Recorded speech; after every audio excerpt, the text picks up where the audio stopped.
Welcome. My name is Asad Lalji. Welcome to another exciting session, live session of Avid Online. I do hope you'll have been staying in, being safe, and have been tuning into our online episodes, panel discussions, masterclasses, and much more. And for those who don't know us, have attended an Avid Learning program in the past, a very quick, brief introduction. We're a programming platform and the cultural arm of the SR Group. We conduct close to 150 programs a year. And it says my internet connection is unstable, so I hope you can hear me. In the area of arts, culture and heritage, innovation, literature, across formats like panel discussions, masterclasses, workshops. In October of last year, we completed 10 years of programming. Avid Online is our digital further learning campaign we launched across our social media platforms as a response to COVID-19 in April 2020. The objective is to enable our patron stakeholders like yourselves to engage with a range of topics across the breadth of the arts. And the main focus of this campaign is to keep the members of the creative community connected, facilitate interactions and exchanges between our audiences and experts. We continue to evolve this campaign by expanding our formats, reintroducing IPs, working with long-term collaborators as well as new, to present thematic programs and series. And today we are excited to be collaborating with TIFA Working Studios for the very first time to present this session. This panel, which was originally planned as an offline session, will unpack the meme phenomena that has captured the imagination of an entire generation of future stakeholders of the arts, and will probe the artistic value and history of a relatively new cultural phenomenon.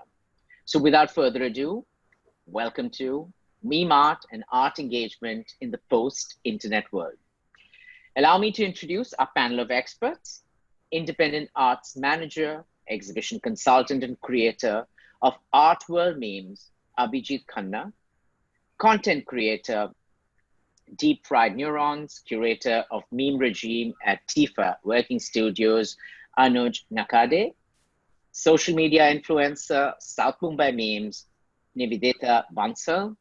And they will be in conversation with illustrator, animator, and independent comic publisher, Abhinit Kennedy. For more about our awesome speakers, please refer to their bios that may have been posted in the section below, but alternately, they were emailed to you with your confirmation a few minutes ago. Please note that the session will last about 75 minutes, which will be followed by a Q&A of about 15 minutes. We'll be taking all questions. Audience, please post them in the chat section. Thank you for tuning in once again. Over to you, Abhinit, and look forward to a vibrant. Thank you. Thanks, Asad. This is a fantastic opportunity for me to be in conversation with the folks who pretty much are representative of what memes and the meme revolution, the meme culture is all about. Just to give a little background about what I do and how it connects to what memes would be to me. I am a cartoonist at core, and I publish my own comic series, one of them being Angry Maushi, which is a socio-political satire. Now, I've been a satire fan for a long time. I've grown up reading Mad magazine. So for those of you who are attending the session can, look it up if you don't know what Mad is. But that to me was a definition of satire, humor. And the kind of cover stories they did, the kind of covers they ran were amazing, kind of showing what the times were, very reflective of the times. So political, socio-political satire is something that cartoonists have been known to make. And the best example I can give is the times that we are in right now. COVID-19, as gloomy, as scary as it is, has led to a lot of content, some to make sure people are aware of what it is, some to make sure people know how not to be stupid in these times. There are various things that people discover, and we as cartoonists have come up with cartoons based on this. You will see it in newspapers or social media. In fact, I can show a couple of them if it's on the slides. what I have done and what I have seen COVID as, how it could be translated to cartoons. So if we can have those two pictures up, Team Avid, that would be great.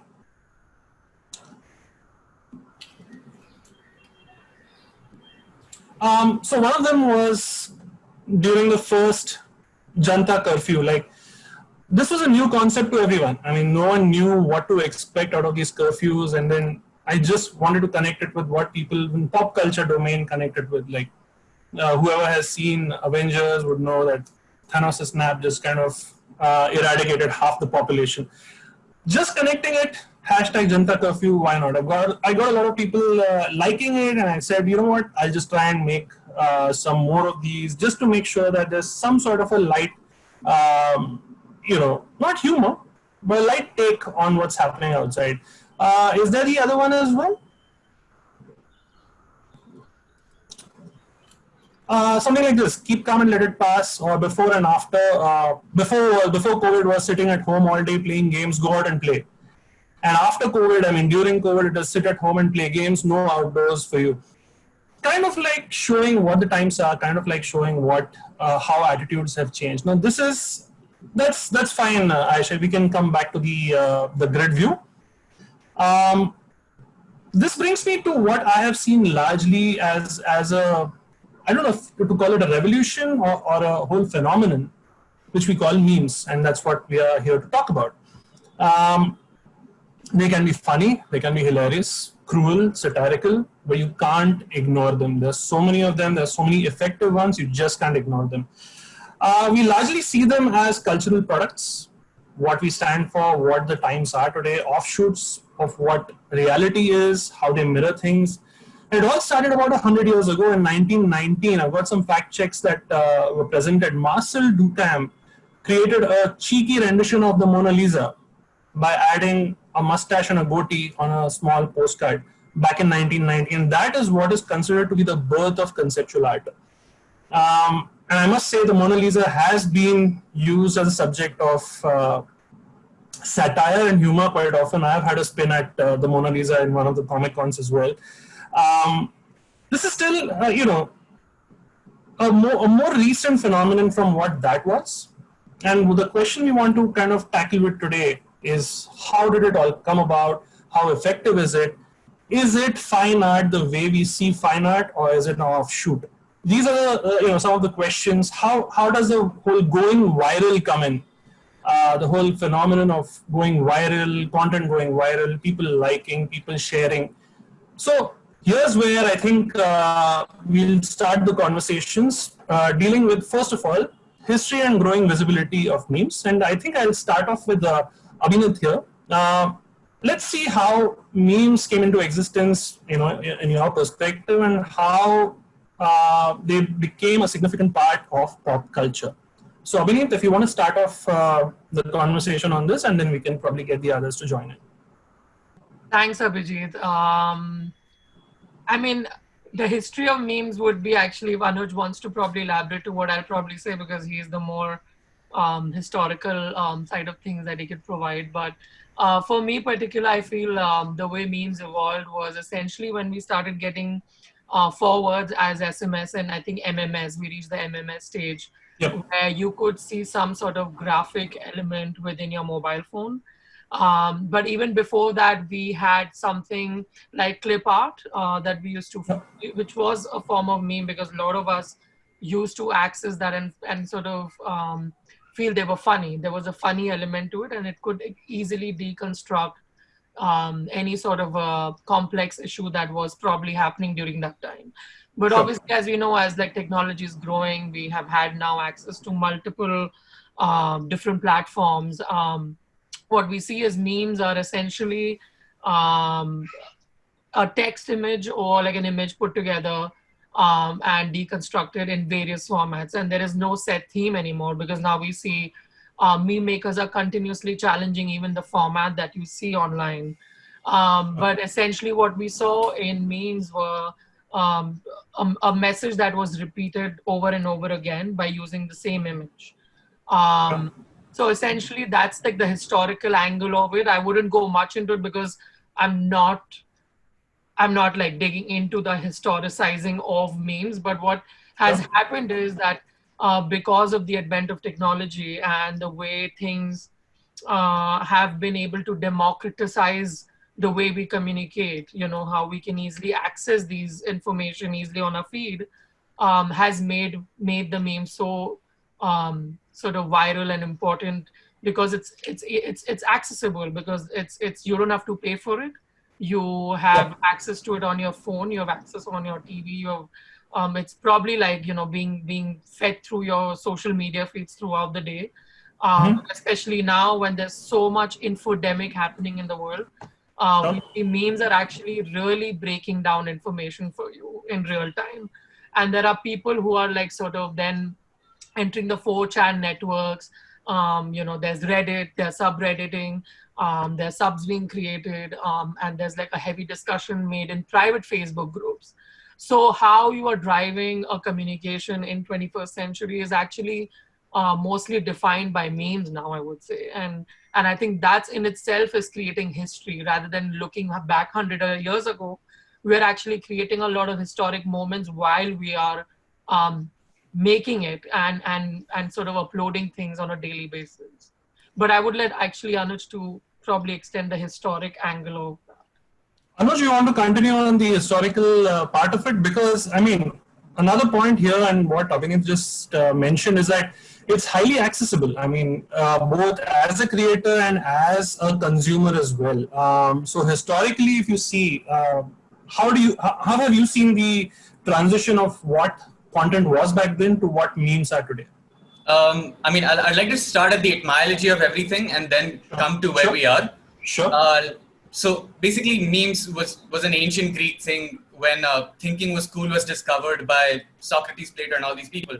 Memes meant imitation, and after that, in 1971, Richard Dawkins wrote his book, The Selfish Gene, where he coined the word meme, which basically meant a trope of behavior that travels by imitation instead of genetics. Okay. So non-genetic inheritance was memes. Okay.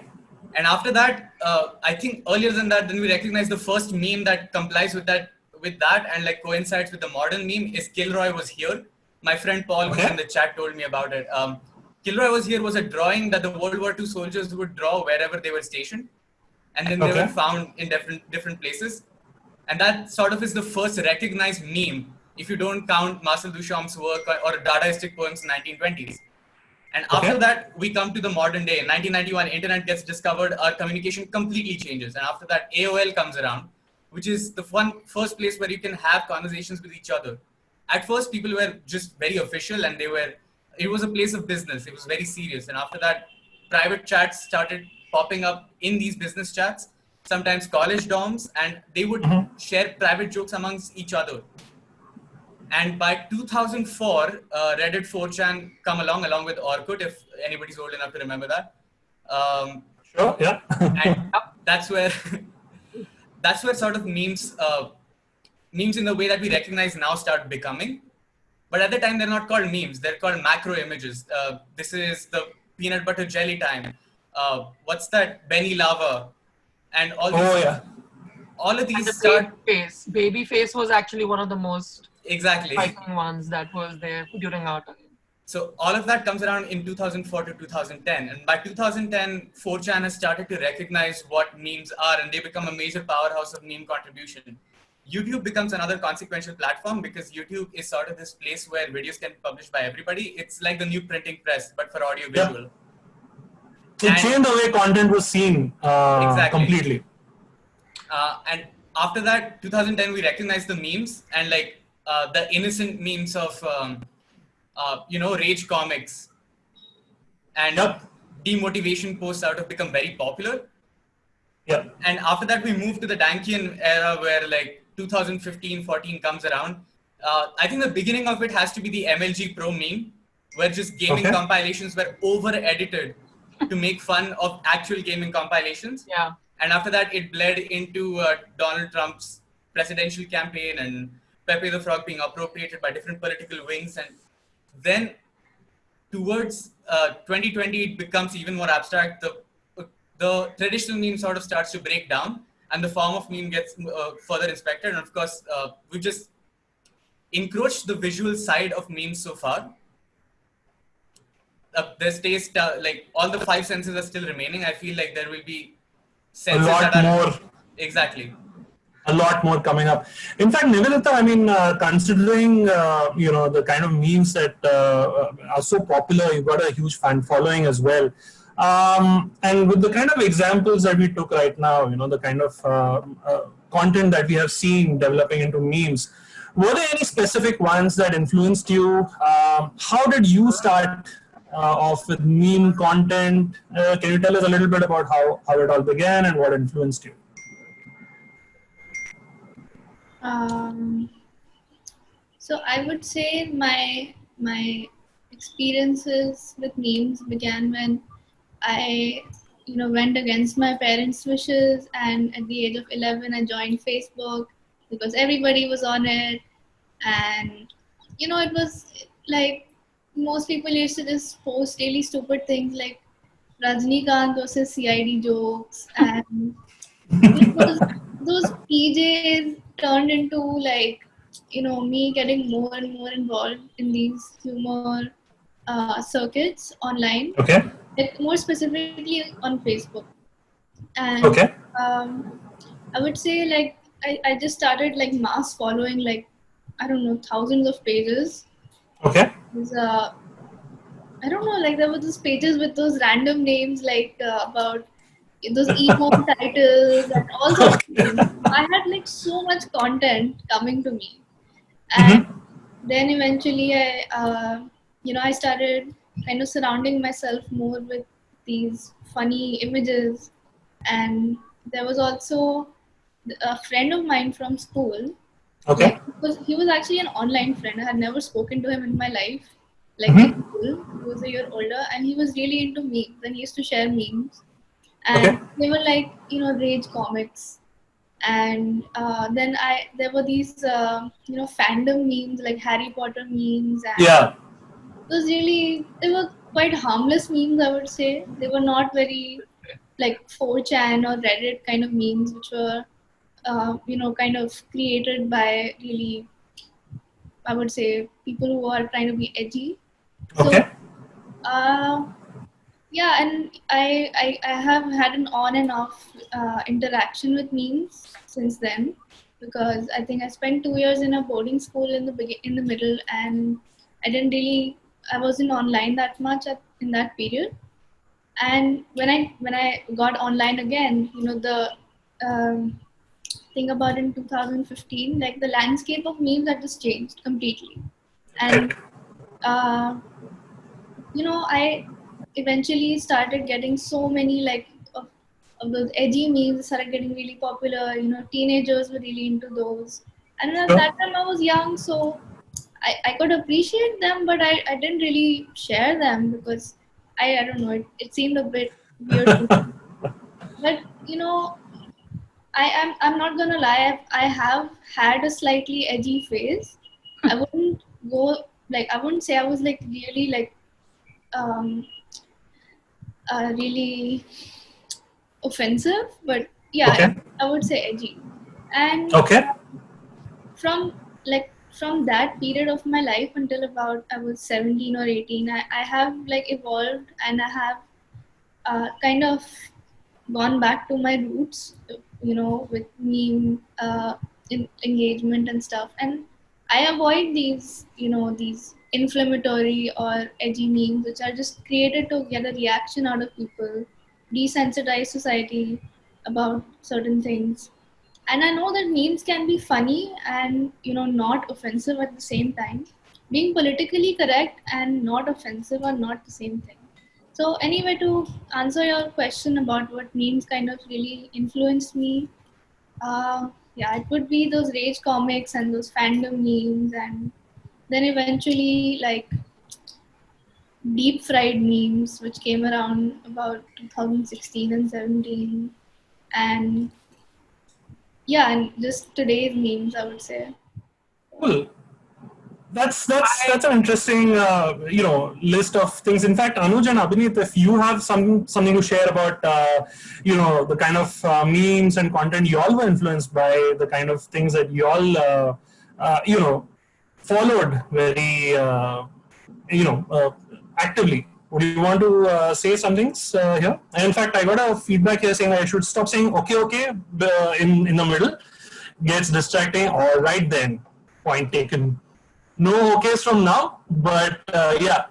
Any of you? I think Abhinit, if you want to start off, I think whoever. I One of actually you. wanted to say that just to talk about a little bit of the history of it as well, not going hundreds of years ago, but if you look at performance art in the 60s, that's exactly what it was doing. It was actually mimicking and reperforming in public spaces.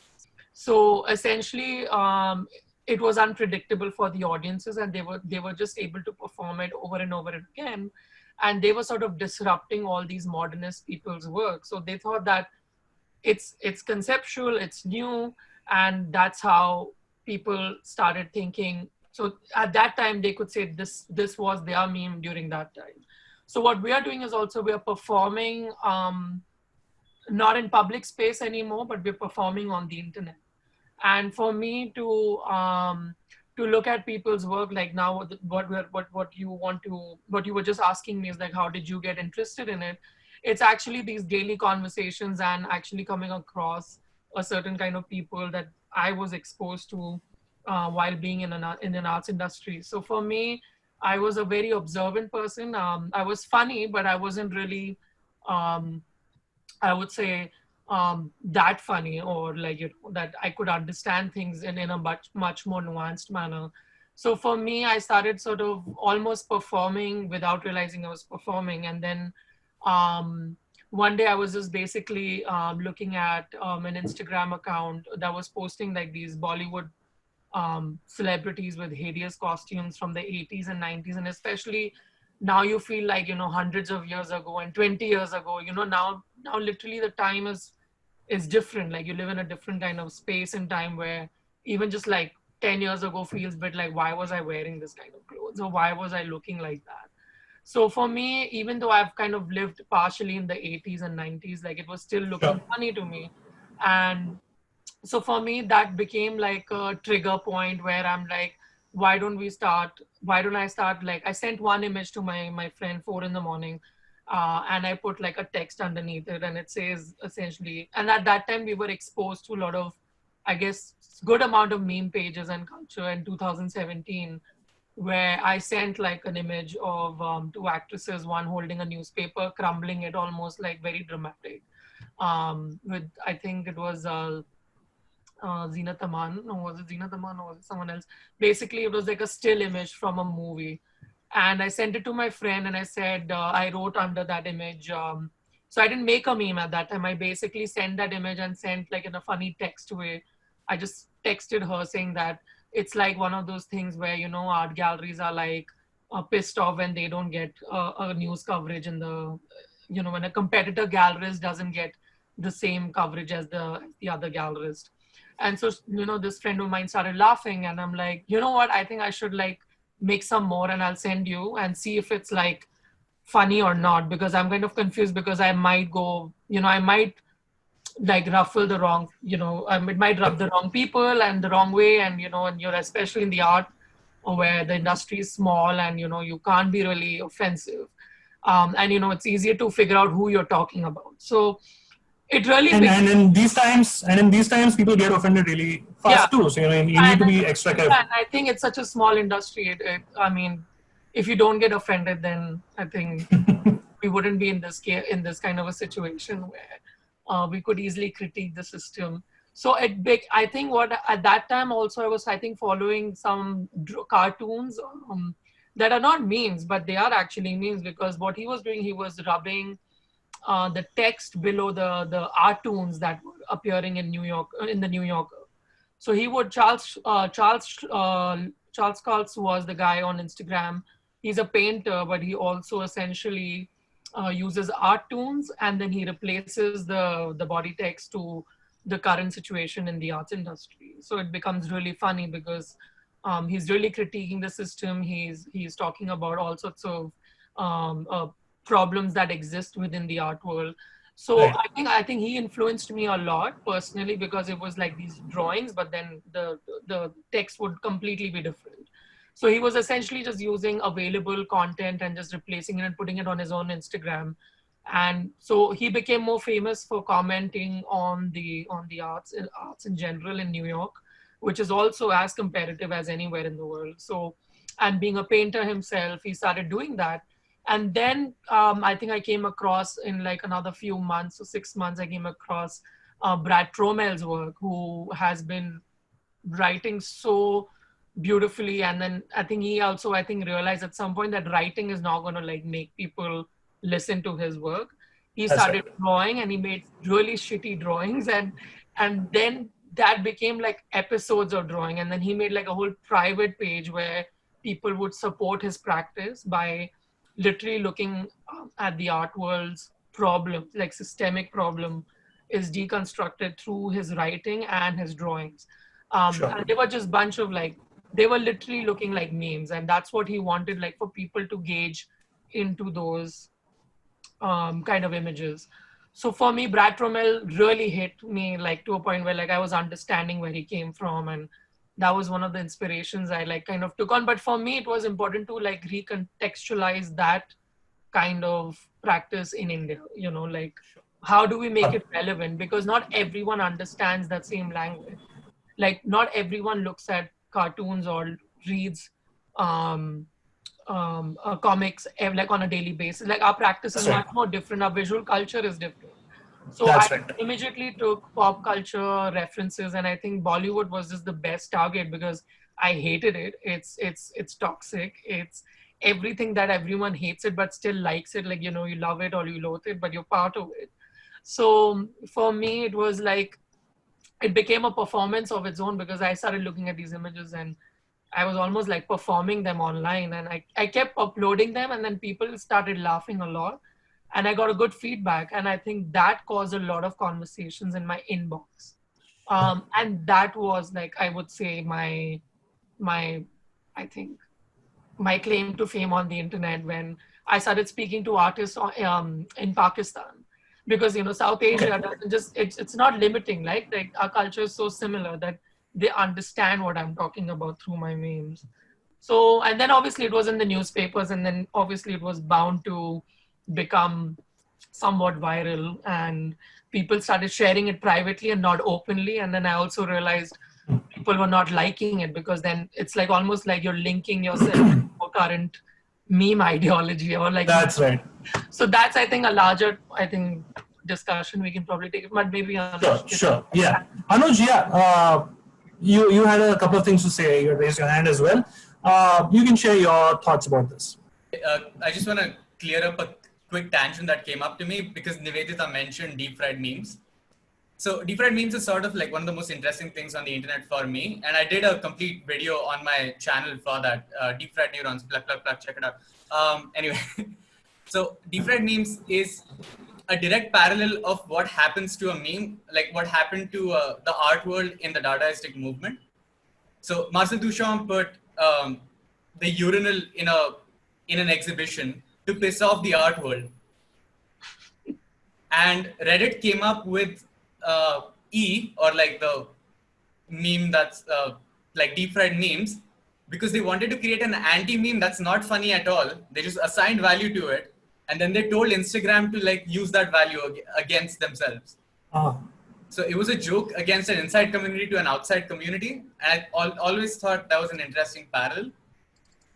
Beyond that, I mean, my personal story is that I was in Brahmapuri, which is a tiny town. The internet was the window to the world, and RCVJ was my first place. Then I moved to YouTube. YouTube is where I found, like Nivedita said, an edgier version of comedy. Philly Frank comes to mind. And after that, I sort of grew up and understood that some of it is pretty much problematic. And now I try to be a lurker everywhere, and I try to understand the meme world, and that's my entire point. Thank you. Cool. I think I think it'd be nice to. I think Asad was just saying in chat that if you could pull up like maybe Bring up images, exactly. I was just going to say, All three of you can ask for whatever time you would want to use these images for your answers in your conversations. You can ask Team Avid to pull up the pictures, all right? Like, So I think I'm just going to take, Wait. yeah. Abhinit was saying about how arts and culture has, kind of evolved over the years, and there have been these emergences of conceptual art, but I would say that it's not just um, memes that are this, or this mimetic um, reproduction.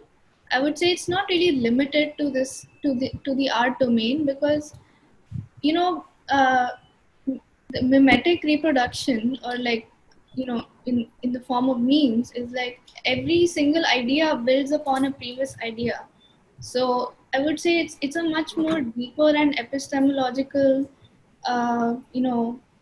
phenomena, because I think every idea is mimetic in nature. Because I my English teacher, Miss Smithy, she said something that stuck with me for very long. She said that there is, I mean, there is no original thought in language, which is maybe a bit absurd to think, because you can of course have originality, but no thought is completely like your own. It is always building on something from the past, and uh, it's just how ideas evolve.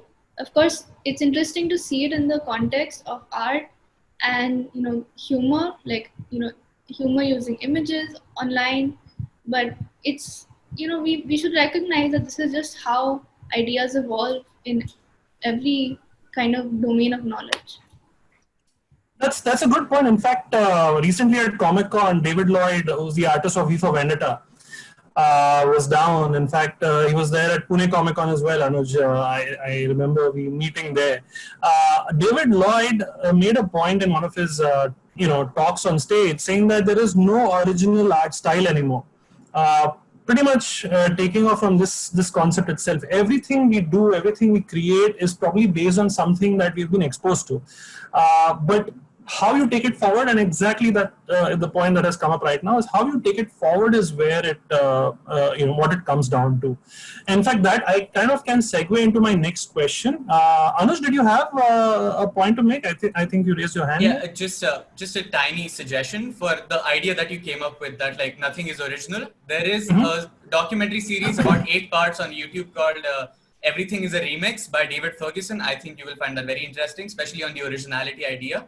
Awesome. And of course, you can check out my channel as well. But that's a different story. Go ahead. For sure, for sure.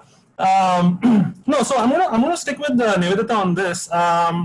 Keeping with this point itself, how much of aesthetics, how much of art and aesthetics can come into creation of this kind of content? Now that we have established all these points, how do you see aesthetics coming into this scenario? You mean aesthetics in The art form, making the meme. Do you follow a particular aesthetic? Is there an art style I won't say a style, but is there a visual cue you take? Is there something very specific you follow with the kind of aesthetical value of it? Anything on this point, if you can talk. So I would say aesthetic value in memes are really, of course, all aesthetic value is subjective, but in memes, it just is so undefined that every meme has its own place. So suppose a meme which has, a high amount of work put in it. Actually, I would like to request my images to be shown on screen. Sure. Team Avid, if we can have the images up.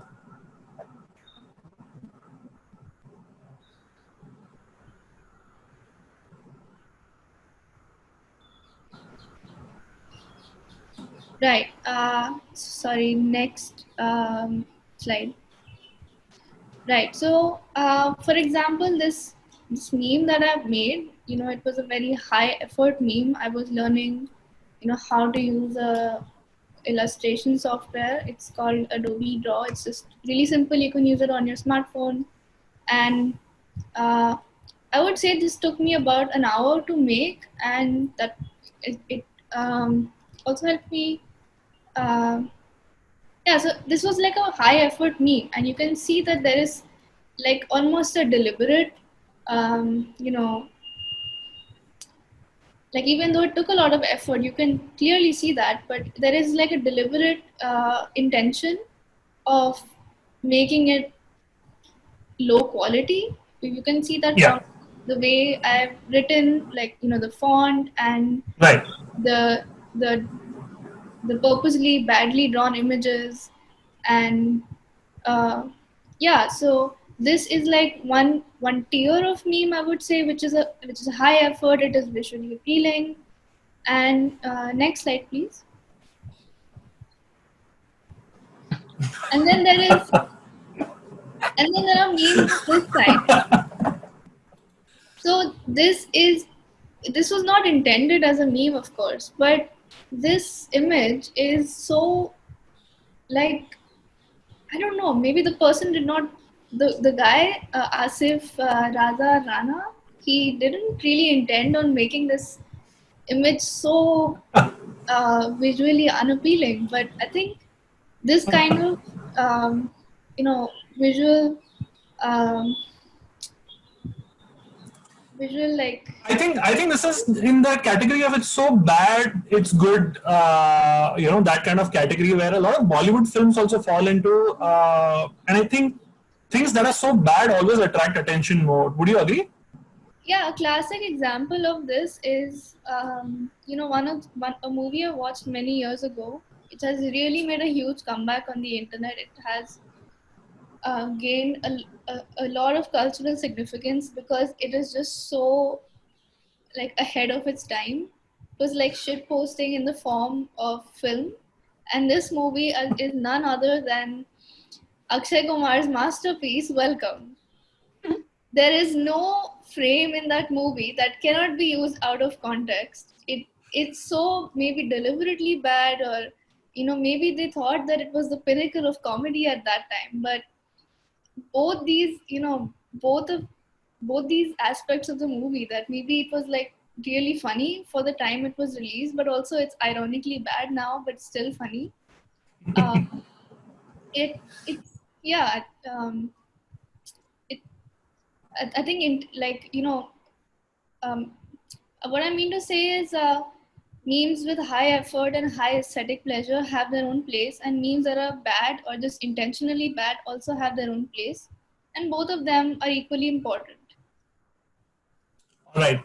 I think I'm going to go to Abhinit now. Going by all this, that we've seen, and of course, the internet itself, social media has been a great platform for various things. Memes, definitely. So, with that, I would want to ask you: has the internet and social media platforms, have they actually broadened the spectrum of art, the way people perceive art, the way people consume art? And if you put memes and meme art into it, how has the internet influenced this?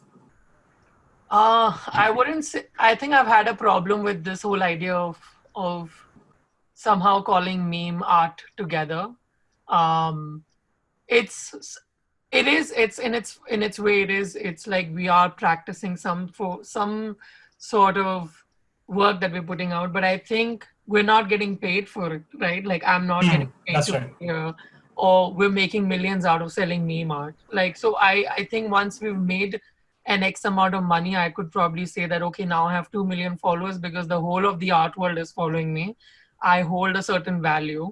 And I think unless you have that value put onto your work, you somehow you won't get validated. I think for a very long time, what was happening was this validation was not coming. And I think where meme makers really came in was like they got this validation now. I think the reason we are here and I have 100 odd people here joining us is that because maybe someone has heard about us and now there's like a cult following happening, and we've created these micro groups online. And that's what internet has done. Internet has put us together on a democratic platform which should have been in real life.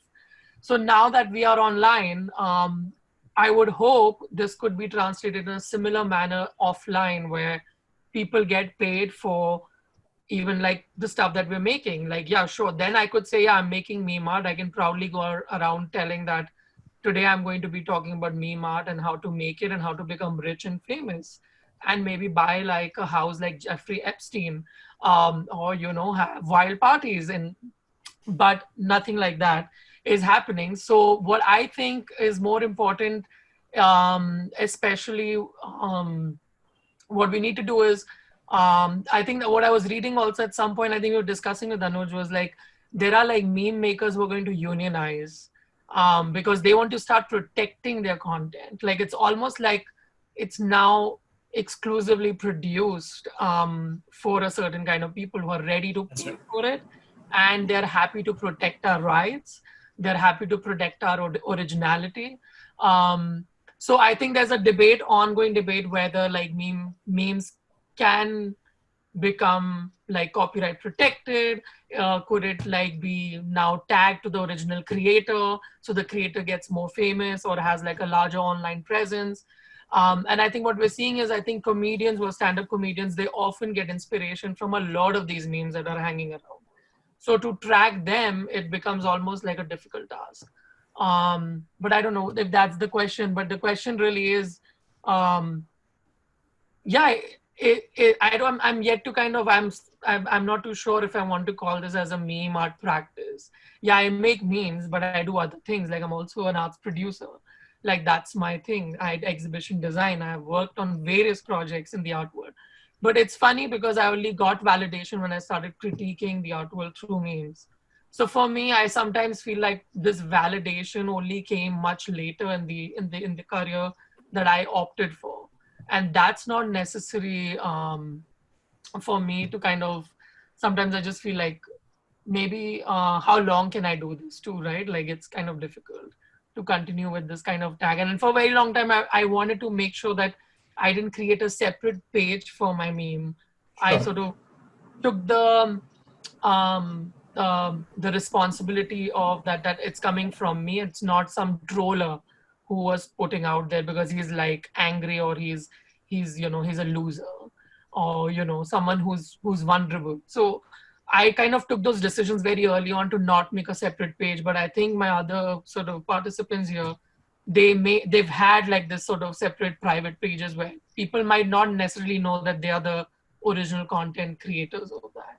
Right. And there are stories that are famous. I think Anuj can probably talk about PewDiePie and all those others who've really managed to make money also with the kind of work they're doing with memes. So, and there are meme creators who get paid a lot of money and they have crazy lakhs of millions of followers, but they might still not be making money, and they're just doing it because there are so many followers. And some of these pages are helping um, move political movements. They're fast forwarding it for others, and I think that's like a greatest um, I think devotion to meme making, because they're happy to deconstruct a lot of political problems that India is facing today. And we Sure. never thought that meme could enter the space and start like, you know, quickly deconstructing and start putting a dissentful voices against these powerful people. So maybe Anuj can probably expand on this. Yeah, Anuj, I would have come right next to you. Nivedita, do you have a point to make on this point, or should we come at you in just a bit? Let Anuj just finish this point on meme art, because this is what I was going to ask Anuj. I just want to make a small comment on what Abhinit said regarding copywriting memes and crediting artists, and you know, like basically recognizing where the meme comes from. But as we also discussed earlier, this memes are democratic in nature, and anyone can make them, anyone can access them. And in a time where there is so much, there are so many emerging ideas about removing paywall from science, removing paywalls from all sorts of literature, making knowledge freely and easily accessible. And it is just, this democratization of information, Mm, which is gaining popularity, and quite rightly so. I'm a big believer in open source data. Of course, it's also, we need to find a balance to compensate the creators as well. But uh, I I I just wanted to give this other perspective on how memes or as are like this counterculture movement, and Yeah. if you try to um, like make it exclusionary, then it just defeats the purpose of memes. Right. I mean, we can take this extend exactly. Anuj, I'm just going to come to you on this point. If you want to take this point further, connecting it with what's your take on meme art, and has it changed the entire perspective, the way we look at art history, the knowledge of art?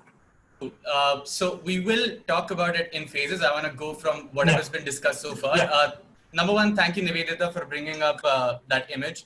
That Facebook post is hilarious. It's beautiful. And by the way, there was an AMA that this guy did with like about 60,000 people on Reddit, which is brilliant. If you can check out Internet Historian's video on it, please go check it out. The second thing is, aesthetic in memes by itself is a meme. So there is aesthetic in memes that we've discussed so far, which is accidental aesthetic, which is people just trying to communicate a message through an image. But then there is the other way around, where aesthetic is the priority and the rest of it is just following up. So one of the messages that I'm going to bring up is, of course, vaporwave. It is a genre of music and it is a genre of visual culture as well. If admin can pull up my Tuka wave thing. So for example, like Abhinit was talking about how we should appropriate like what's outside and bring it into an Indian vision of a culture. There is a subgenre inside vaporwave, which is called Tuka wave, which is a Marxist Tukaram giving odes in Marathi. There it is. Tuka Mane, there is a spectre haunting India, which is a quote from Marx. There is a spectre haunting Europe, which is communism, and the book goes on. But can you translate what's Tuka Mane is Tuka says, and that's the name of the page. Please go follow them. Sorry. So Tuka says is a very brilliant page, which sort of is extremely niche in this sense that just to give a backstory, son Tukaram has a lot of these sayings and a lot of these poems that he has written, and these all start with Tukamane. So which is how I think this has taken shape. We had this in school as well, by the way. So I completely connect with this, but this is hilarious. Yeah, sorry, Anuj, go on. So Tuka wave is not alone by itself. I think I tweeted it at 3 a.m. day before yesterday that we need a Ghalin Lotangan vaporwave version. And I think it's in the works. There are artists that are at work, I'm pretty sure. After that, we have to talk about surreal memes because somebody in the chat brought it up. I can't read your name. It starts with BRA. Brawny, thank you. Dost Malone is a person who is really passionate about memes. Cool. Okay, Brawny, thank you so much for bringing up surreal memes. I didn't submit surreal memes, but I am going to hijack this and use this platform to show you some, if I can. That's it. So what you see behind me is also a meme. And that's the sort of independence that memes as a format have, where not only are you allowed to take up like just accidental aesthetic, whether you don't know anything about aesthetic, but you can also put the aesthetic first and then the message later. And of course, surreal memes follow David Lynch's films and a lot of Salvador Dali's art, and they mix the two worlds in a weird space where people in mid-20s are tripping on acid, and that's exactly what they're relating to. And I feel like it is aesthetic in memes is a very unexplored area so far. We've just seen the tip of the iceberg. That's it. That's all I have to add to that. Cool. We've got some comments. We've got some questions. So, folks who are listening in, please keep sending your questions. We'll be taking a Q&A right at the end of the session, and just to go one step further and just talk about looking at memes and cultural commentary. Nivedita, this goes to you. How do memes transcend humor to engage with and comment on many prevalent, controversial, sensitive, social, political, religious issues alike? Speak in context of your own memes that are social, political, and class oriented. Is there any specific thing that you have kept in mind with these? Keeping in mind humor, keeping in mind the content that we have. So I think in the domain of humor, it's quite acceptable to have jokes which punch up rather than punch down, and this kind of makes it it makes it kind of gives memes this purpose that they can be used to punch up and challenge the status quo in whichever way people would like to approach that. Some people kind of pick a really specific theme. For me, the theme of my page kind of started out as just the silly things that these people from town, like the elite people, how they behave, and then it kind of turned into a larger commentary on how just the the creme de la creme of Mumbai kind of propagate this sense of superiority and to kind of show their entitlement. And that way memes are a great way to really make the audience think about these ideas without really making them obvious or just stating it. And when you can examine these ideas and also have fun with it, I think it makes it a lot more engaging to think about these things rather than reading some kind of essay about how we should restructure Mumbai to make it accessible for people of all social classes and backgrounds. But maybe I can start the conversation about this by talking about how deeply the class structure is ingrained in Mumbai. And this is, I kind of focus on class as a social and Mm. political phenomena because, of course, class is also entwined so deeply with all sorts of other factors like gender and caste and religion. And I really cannot address all of these problems at once. But I think it is quite the one thing that people in power have in common is that they are very elitist. They are, kind of xenophobic, or not xenophobic, but I would say very protective of their spaces. And Right. it's yeah. So I just want to challenge these ideas and make them simpler for a like a common person, because these ideas I feel at least Indian public education doesn't very effectively address these for many reasons, but that does not mean that as adults we do not think critically about the society around us. Got it. So yeah, Got it. So is it then safe to say that memes are giving a voice to subcultures, countercultures? Abhinit, your thoughts? I'm In sorry. fact, this goes for all of you, but starting off with Abhinit, does it give a voice to subcultures, countercultures, memes? Yeah, absolutely. I think what I was doing was completely like niche. So for my parents to see me that I'm doing this and not understanding it, I mean, like it's not for everyone, I guess. And so in that way, I had to make it a little bit more accessible. So I had to change the tone of it. I had to change certain words, but then sometimes I couldn't do it. So, but what got the attention was these images. So for me, the biggest point was getting people's attention were the images. So maybe if the admin wants to pull up the Saif Ali COVID meme that I had made recently, and I think that resonated with my parents quite a bit, and I think everyone else in the industry. So maybe if you want to pull that up with the Saif Ali one with holding, Can we have the image up?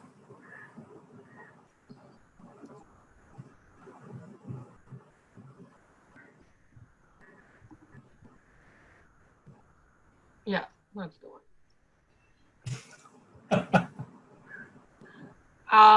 So it's like we all thought that I thought I'll become a top gallerist and I'll have plenty of money by my end of 30s. So this is also like self-reflective in a way that people think who live in the art world have glamorous lives, but here we are. We have to actually now shut shop and become something else. And the career sort of flips, and now you're no more like a wealthy gallery contemporary art director in 2020. So yeah, I mean, I started seeing images, I guess, differently, and I think I created some of them from mainstream, but then I have made some of the work that is completely from like the subcultural genre where only few people would understand it, who know what's going on. Um, yeah, I would say yeah. And maybe if you want to see the other one, I don't know which one. Yeah, why don't we? Why don't we? Which is like COVID related, but it's like Priyanka Chopra, who I don't like at all, who's so problematic in many ways. So this was funny because all. I'm sorry? Citizen of the world. Yeah. Global citizen, like she calls Miss Worldwide. And essentially, also it's funny because like Nivedita makes South Bombay memes. So this is like a perfect tribute to also her page, because all the art galleries are located in South Bombay. Most of the sort of top galleries are in South Bombay. And I think when I posted this, it kind of must have rubbed people off the wrong way. So it was basically kind of funny. And because obviously now we're suddenly divided by zones, and pretty much all of Bombay is a red zone. So you're just like, confused. Vikas Verma saying, come on, don't trash talk Sobo. I think we have a special hour devoted to South Bombay.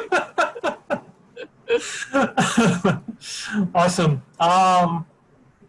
Yeah, maybe I didn't answer the question rightly, but yeah, I think it has its own, I think in early years, I think it has its own following and subculture way of understanding. And I think when newspapers and magazines started giving meme makers a separate column, it became like mainstream.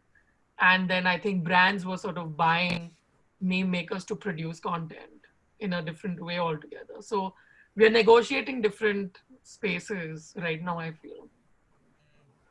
Cool. Anuj, what's your take on subcultures, countercultures, and the voice that memes have given them? Well, the one good thing that like we've been mentioning since the beginning of the panel is that memes by far are the most democratic form of like content creation, which is scary because this is not a lot. Like computers are not very easy to buy, number one. So how exclusive art has been before this, it literally puts it in retrospect as to where we are now. TikTok is literally hotbed for me. We'll talk about TikTok later. I have to organize my thoughts. Hold on. Where was I? Democratic. Yeah, democratic. Computers are not, not cheap. I mean, it's exactly. Very... Phones made it even further accessible, which is great, and that's why we see this entire bulk of people who could think like each other, a space to meet each other at the same time and read what everybody's saying. Mm. So, for example, I think South Bombay memes is near 20,000 followers, if I'm not wrong. Yeah, some in that ballpark and 30. Yeah, 15 to 20, something like that. So there's 20,000 people who have these observations about South Bombay, who don't get to interact with each other unless there's a meme about it. Right. And that's how internet completely changes the way you communicate. For example, you think about Tiananmen Square. This is one of my favorite things. Anybody from China, I'm so sorry, you're out right now. We use a Chinese app. So, so Tiananmen Square, every 4th June, memes will be made. Like people will recreate that scene in Minecraft with 8-hour binges. And last year was the biggest one because of the 30th anniversary of the protest. And sort of, hi Dost Malone. I have a feeling I know who that is. But anyway, so there is a very chaotic nature in which these voices are being heard. And of course, once people organize themselves, it becomes even more obvious that this exists. Now, one of the places that actually started is when the rules of the internet were written. You would think that's a law, but no, it's a 4chan post. I forget the number, but it ends with 47 if I'm not wrong. 47 rules of the internet were written in 2006 and they stay applicable to this day. And I'm about to break the first 2 of them. We don't talk about B. Everybody knows that one of the biggest memes right now was Anon, or Anonymous returning from hiatus. Yeah. Anon was formed on 4chan, and the I think the 3, 4, 5, the third, the fourth, and the fifth rule of the internet written on 4chan was Anon does not forgive, Anon does not forget, anonymous is legion, anonymous is still able to deliver. So it sort of cemented the organization of people for any cause at all, to come together. They took down Scientology, they took down ISIS's website multiple times, and recently they took down the Minnesota Police Department's website. Of course, all of this was completely different before Sabu was arrested in 2012, who was one of the big Anon leaders. But overall, the meming culture sort of begins from there. It's ingrained in the fabric of meme culture. So Yeah, I mean, what you're saying is it is still a subculture in a way, Anuj? I mean, these are subcultures interacting with each other, sometimes fighting with each other. But of course, there's subcultures within subcultures. Yeah. They have I mean, the president of the United States is a meme, he's not making the memes. So that's the difference there is. So the subculture is either you like him or you hate him. I mean, see, that's one point that even I keep as a cartoonist, that, you know, with political cartoons, you don't really have to look too far. The politicians themselves are the fodder. You know, they themselves are the cartoons. You really don't have to think too much. And thank God for them, we can at least keep creating stuff every now and then. I'm going to quickly go through some more points before we take the Q&A from the audience. We've already got a lot of questions coming. So I'm just going to, everyone's thoughts here, starting with Nivedita. Let's talk about the performative quality that memes take on when they are shared and go viral. How does it work? How do you decide on something that you know for sure which goes viral? Do you make something specifically that way, or it just happens? I think it's just your approach to creativity and the content you put out, because there are many approaches, because I like to really challenge myself sometimes and think of new themes, and uh, sometimes it's also easier to just milk the cow and keep keep reaping the gifts of the meme that keeps on giving. And that one was my segment on tryst memes, which were highly successful. I made the same joke over and over again in different permutation combinations, and people still found it funny, which was so absurd to me. But I thought, okay, if people find it funny and it's a formula that works, I can use it. But this kind of formulated meme creation is not very conducive to actual creativity. And if your memes are like they challenge ideas in society, you have to keep reinventing instead of just saying the same thing over and over again. And also because something like memes have a very low shelf life, so that is also really important, because I think people towards the end really got tired of tryst memes, and I mean tryst eventually shut down, so there's no reason to make them anymore. But yeah, I think you have to keep reinventing yourself. I'm not sure if this really answers the question, but there is like a balance between what works and what doesn't work. And the things, if you constantly make content that is aimed at going viral, it never works, because a lot of the memes which I think are really, my best creations, those Right. are often not really, they don't get the same audience reaction, or at least in terms of metrics, as some other memes do. So I think the idea going viral is so, like a meme going viral is just, it's not something you can predict. It just happens organically, sometimes if you post a really great meme, but if you post it like at 2 a.m. or 3 a.m. when no one is online, it has a very low chance of going viral. But uh, if you always post at the peak time of social media traffic, that does not guarantee that the meme will go viral either.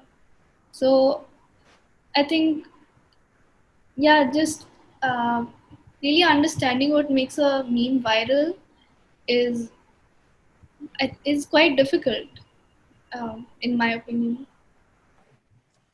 Okay, and quickly, Abhinit, do you think memes are museum worthy? What's your take on that?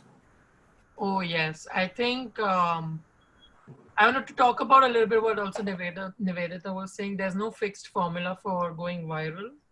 Um, I didn't think it would go viral within my community or whatever, within my industry, but it has. There are people who stalk me, but they don't follow me. So I still don't have that many numbers. Um, but I ensure that I put a mix of things. I just don't necessarily shit post all the time. Like my other friends, they do shit post. But for me, I think I keep the aesthetic going on my feed somehow. Um, so for me, I think I don't want to go super viral also, because I think just going viral doesn't mean anything also for me, because it just means that you just have crazy followers and you're just doing it because someone is asking you to do it, and you're just basically wasting your time on the internet. So I think a lot of the things that I'm now doing with artists and some of my friends, because there's this whole conversation about how do we, like, we have all these ideas and how do we explain people. I tell them, start making memes, like start releasing your anger, because there's a lot of anger that we have right now in the world. Start Yeah. releasing it through memes. I think one of the things that you can now start doing is like start looking at things, visual culture in your country, and just start taking a picture, think of a text, start posting it. And I think you don't have to write long things. Or maybe you can. There are memes that have like these long text and very few images. I've seen meme makers who are very devoted to that kind of aesthetic, where they're just writing very long paragraphs. And it's brilliant, because I somehow sometimes manage to read that and get a point, um, get to the point. But what's interesting for me is that uh, release your anger through memes, and that's what's going to help you to get through a lot of misery in your life. A lot of, like, the channeling that you should be doing right now is to speak up and to dissent. And I think memes are the greatest space right now to make things even more viral. So it's not up to us to make things viral, it's up to all of us to make things, each other's work, viral. And if we do that, and the longer term and the longer sort of way we see ourselves, will be more beneficial for each of us.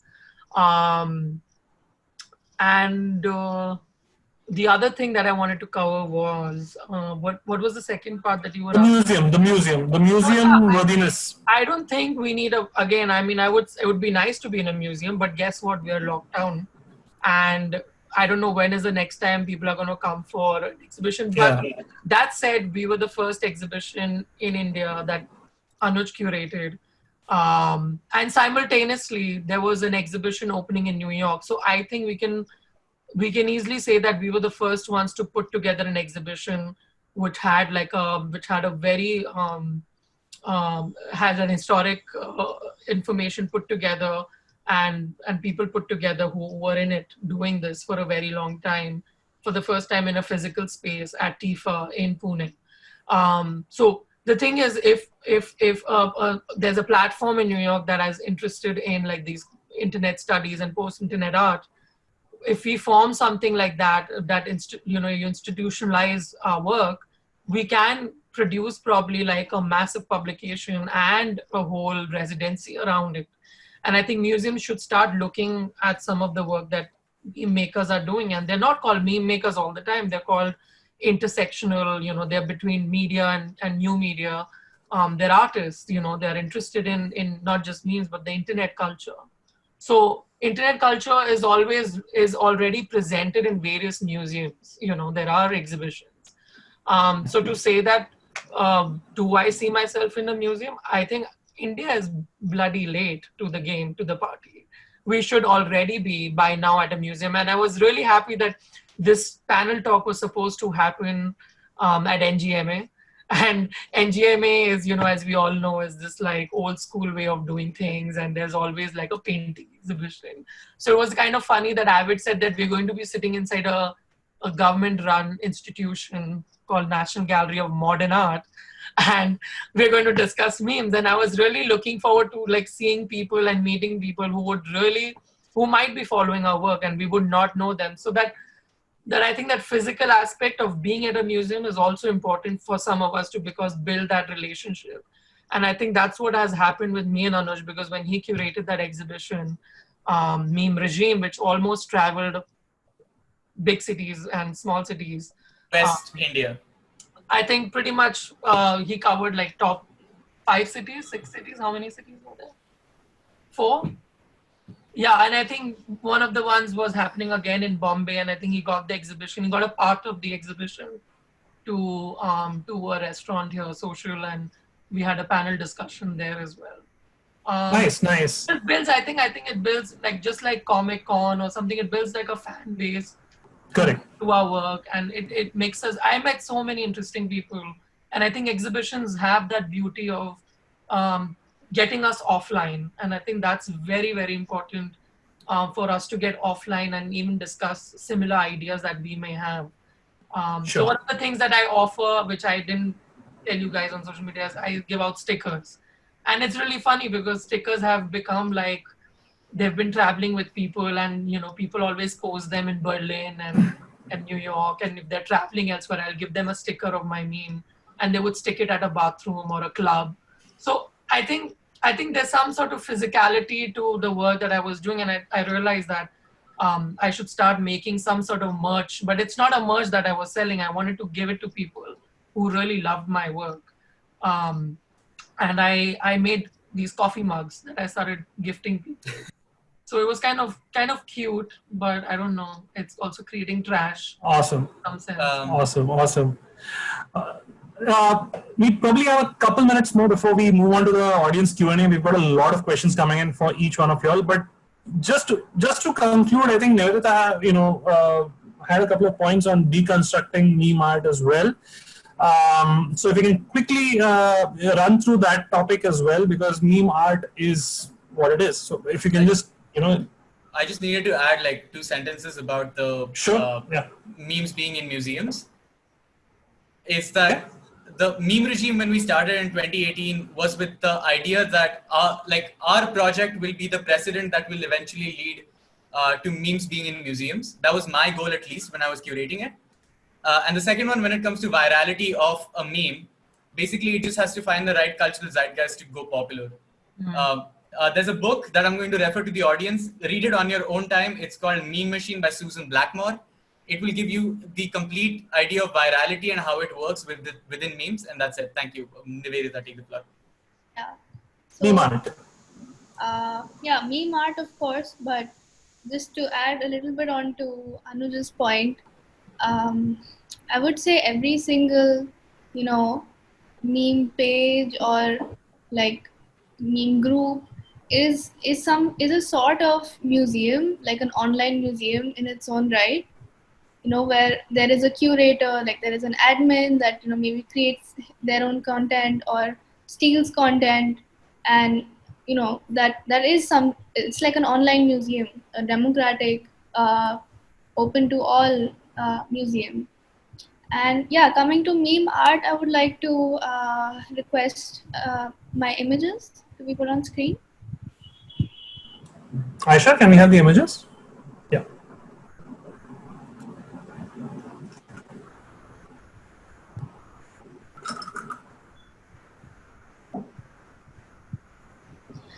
Right. Okay. So I just wanted to, maybe delve a little bit into into these 3 kind of broad forms of meme art. So I think a lot of the, at least in the way that we had described this event, we had talked about how art, like classical art, is leveraged to create memes and humor. So there is one, form of meme art that kind of draws on these it kind of leverages these classical art images, these historical images, and creates memes. Next slide, please. So then there is also meme art. So it kind of goes both ways, art that's based on memes, like drawing Smudge Lord the table cat, or you know, recreating the recreating different like just macro images as fine art.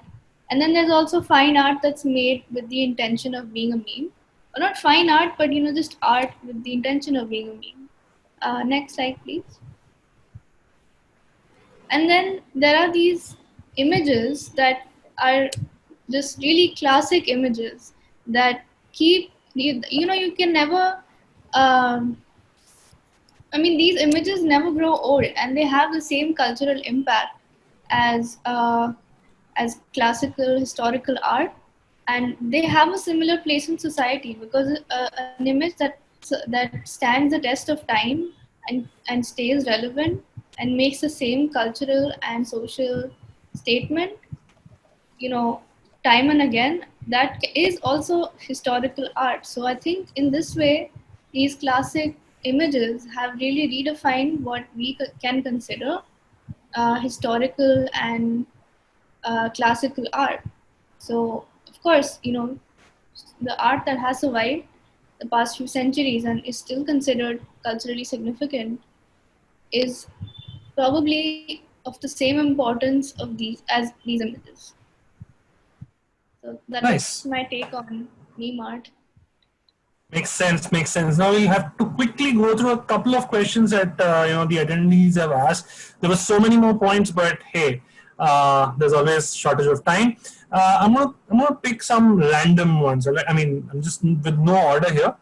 Pawan has asked us, what do you have to say about memes turning into a way of to propagate political agenda? Um, the There's a meme page on IG that's accused of spreading anti-Hillary posts during 2016 US elections. Would Anuj want to take this? Yeah. Yeah, so I'm gonna give you a brief of like how big it is. It is an organized effort to do so. So I don't know if you know about Kek Trump. That was a meme that 4chan started, but it bled into like Kek is the Egyptian god of mischief, and like they said, Donald Trump is the coming of Kek, and we should follow him because we're followers of Pepe. So they were ironically voting for Donald Trump. That's how organized it is. And of course, one of the problems with the meme world as it exists today is that our minds and our feeds are the battlegrounds for these political sides, especially. And I think that's worth looking into. Again, the book I referred to is sort of will help you, and you can go to my page always and like check out more content on it, DM me about it. I would just like to add on to this briefly. Aisha, could you open the slides again? I want to refer to one of Anuj's images. Uh, just a sec. Should we just take the questions first because there are a few questions? We'll come back to this point in just a bit. Yeah. Okay. One more question here is, I'm interested in psychology and politics and neuroscience. How do I find angles in these fields to make comedic observations with respect to real life situations? Quite a tongue twister of a question. Who would want to take this one? Abhinit, how about you? How does he, what was the last part? Psychology, politics, and neuroscience wants to find angles in these fields to make comedic observations with respect to real life situations. Quite a question. So he wants to study that, and then he wants to make a meme out of while he's. If there are angles, he can find through it. Yeah, I mean, I'm sure if there's one funny-looking professor, or I'm sure there are tons of images of philosophers who he can choose from and start putting text on them and start creating his whole new world of memes. That would really help him, and I guess it would help his colleagues and students in understanding what he's studying at that time, and share it with his family WhatsApp groups. Anuj was raring to go at this. Anuj? Yeah, dude, I studied psychology, and I will give you 4 words: Freud's, mom's, sexual fantasies. It's right there. What are you waiting for? Okay. For the person who sent this question, I would just recommend maybe becoming parts of some Facebook groups, or just following some meme pages that are just generally about science and politics, and then you can kind of understand how other people think about these ideas and how they make them into humor, and There then you is- can take inspiration and apply it to psychology and neuroscience. There is a page called Philosophical Rona Dhona in Hindi cinema. I think that that one has kind of been quite amazing in deconstructing a lot There's, of there's philosophies and theories, political theories, in using just Hindi cinema. just go to Reddits about these things because professors are making memes on those. So like you'll get inspiration plus knowledge, and they're very approachable people usually. Yeah. As long as you don't act like an idiot on the internet, you will be fine. So there you go. Go ahead. Okay, I think this probably would be the last one for the evening, and this probably will have a lot of things to be said. Memes are used for viral marketing and guerrilla marketing. Can you guys talk about that a little bit? Viral and guerrilla. I'm just gonna give a reference and I'm just gonna give a reference to you. There's a 26-minute video by a channel called Internet Historian called Very Serious Business about memes being used for marketing, and I think that will help you understand where it is. And currently we're at Silence Brand, which is helping us silence these brands. But check that out. I think you will help. That will help you. Other panelists can take this. Yeah, I think Scoop Boop is all about that, no?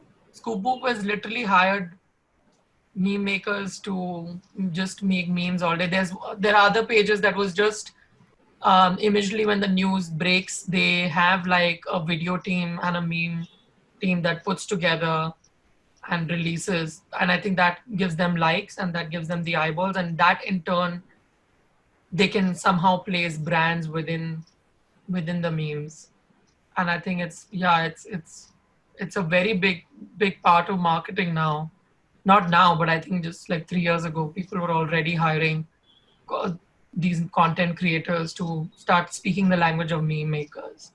And one of the things that we have started seeing is like Mumbai police has adopted a meme language since the last 1 or 2 years. You can see that Twitter has exploded because like they literally make very single sort of statements, small, very short, but it's speaking to the youth. And I think they've realized, I don't know who their agency is, but definitely there's someone who's getting paid to do that. And quite witty ones. Quite witty, yeah. And I'm sure there are like smart advertising kids behind it who thought that it would be interesting to get meme makers to speak. And they're using pop culture references. I mean, it's something you don't relate to Mumbai police, but it's right there. So it's kind of connecting with a lot of people. Yeah, they use emojis, which is like so basic to promote. Yeah, so I hope that answers the question. Cool. I think I should ask Asad, do we have time to take one more, or is this... I think we have one more. Yeah. One more? Go for it. We've got quite a lot of interesting ones. Nice, interesting questions. I think there was one long one that I was looking at. Yeah, you want to take that? Should I say it and then maybe... Yeah, read it out. Yeah. The fourth wall, no? You mentioned how meme culture is quite the democratic approach for today's content dadaism. I think we covered this. Yeah, we did. Is there anything else that you spotted? If I can just bring that one up, do you think there could be plagiarism in meme culture was one? Anuj? I think my work hasn't gotten plagiarized, but I saw many of my other friends do like memes and start calling out people that they really wanted to, but they were not funny. And then instantly people would say, why you're trying to like copy Abhinit. But the thing is, I tell people to no, do it. It's good. Like make more, like start getting critical, start developing a language of your own. So I don't stop people from copying my work. I'll be more than happy if people make more funnier shit using my means. But I think since my work got published more on different handles and there are interviews posted, people are less receptive to like plagiarize my work. But I think it would be nice if people started using a similar tone and language and idea to critique the art. Anuj? What was the question again? Can I just go through it? Plagiarism. Yeah. So there is a 9-minute video that I made on Does Anyone Own a Meme, which specifically deals with this. So you can go watch that on YouTube. It's called Musings About Memes. Does anyone own a meme? But additionally, just to answer your question, plagiarism is a big problem. And reposting is a part of the culture, which is why we can't directly stop it. So watermark your memes every time you make them, no matter where they are. I'm pretty sure every major meme page faces this problem, even small ones sometimes. And stop following Pubity and Fuck Jerry. Both of them do not support independent meme pages. They steal from everybody. Yeah. There are big meme makers who have millions of followers. They do steal a lot of content. I think Saint Hoax is one of the cooler ones now, no? That's doing. I've never caught them stealing, but they're pretty good. No, not stealing, but they're pretty good at like putting out original, 100% original content and have like a branding around it. Like it's always says like Saint Hoax and people know this person who's making it. So anyone who steals it also will get to know that this is from Saint Hoax. So that's like the plagiarism bit. Someone said thoughts on video games being human sort of content, and is there a future in that? I mean, these are like comedians running pages, no? Being human. Yeah. They are funded. They're very well funded, and they're doing it for a reason. I don't know. Nivedita probably could speak about being human. It's Kunal Kamra's friends doing it. Maybe Kunal Kamra is watching us. So I just wanted to digress a little bit from this question, and I want to just comment on meme culture, especially the culture of people who make memes, because a lot of people who make memes surround themselves with people who identify as meme connoisseurs, and there is a lot of imbalance in this meme world, of creation, and there is this idea that women are not funny, women don't know how to take a joke, and all these things. There's just this toxic meme culture, and it's really important. And I think it just says a lot about the fact that I'm the only woman on this panel, despite there being so many other female meme creators. Amazing. And I think it's something that we need to address, that such a democratic and accessible tool of communication, it's not accessible, or just people don't feel confident enough to use it, and how we can bridge that gap. I think it's just something I want to make our audience think about. And yeah, I've faced a lot of I have had my share of people calling me a thought just because I'm a girl, and this all sorts of really garbage mentality that I've had to deal with my time online. But I don't think it should stop women from experimenting, even if like, of course, not some, of course, stuff that people create, like not all of it can be that funny, but that shouldn't stop you, because there are always going to be these men who are going to say all sorts of things to you, but you shouldn't really let that stop you from expressing yourself. Yeah, that's why I said we should have as many people release all sorts of things on the internet using memes, so we have more more democratic voice rather than just saying that one sort of gender. Asad, you guys, I think we're about we're a little over time right now, but the Avid team has captured all these wonderful questions, and we're going to post them to you guys, and we owe the responses back to our audiences. Nivedita, to answer your question, yes, you are the only woman on the panel, but as I mentioned to you, my 17-year-old niece follows you and pointed me towards you, and I started following you, and that's why I said we have to have you on this panel. So thank you for being here. I know you've had, school and all these other commitments. So thank you for being here. Thank you for this wonderful panel. I mean, we couldn't have done better. A special thank you to Tifa Working Studios. I mean, we look forward to collaborating with you guys more. And this wonderful virtual audience that we had almost 300, actually we had more than 300 people who registered for this session. And, we had over 150 people who were part of us for most part of the evening.